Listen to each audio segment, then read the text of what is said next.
mga lods, papunta tayo ngayon ng Port Barton. So galing tayong Puerto, inabutan tayo ng gabi. So first time namin napunta dito sa Port Barton. So matataas pala yung mga akyat at saka yung bumababa dito mga lods. Kaya todo engine brake tsaka alalay tayo ng preno mga lods. Malapad-lapad yung daanan nun eh. Kurbada, baba, yeah. Kailangan malakas yung preno dito mga lods dahil mataas yung akyatin. So engine brake, alalay ng preno, harap likod. So yung tamang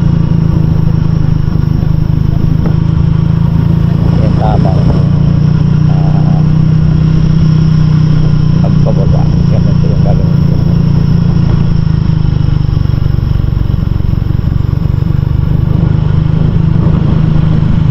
So kung mapansin nyo mga lods, mahina yung boses natin dahil hindi ko pala nakabit yung microphone natin na external, kaya mahina yung boses ko sa record ng camera.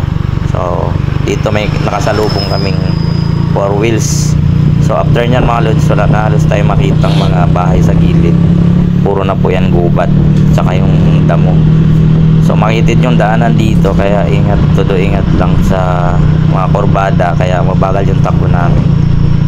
Nakakatakot kasi sa gilid, kaya naisipan kong mag-record.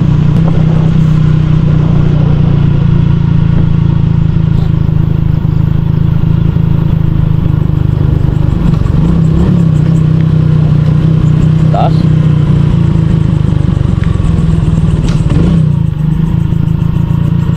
Tututok yung ano, bababa.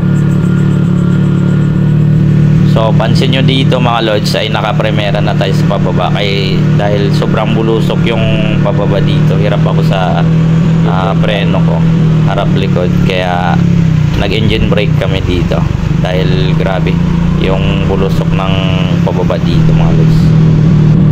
So yung mga lods, hanggang dito na lang siguro yung video natin. So tips ko lang, kapag nagbiyahe kayo ng gabi, so huwag tayong masyadong bumilis ng takbo dahil di natin alam hindi natin kabisado yung kalsada sa mga kurbada. So dahil makipot ngayong daanan mga lods, kailangan natin bumagal ng 30 to 40 yung takbo natin. Then syempre alert lang tayo sa mga gilid natin, baka bigla tayong anuhin sa padilim.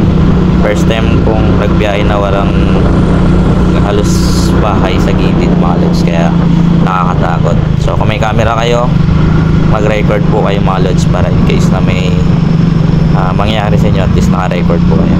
So yun lang, drive safe po sa inyo lahat, ingat po sa biyahe, drive safe lods.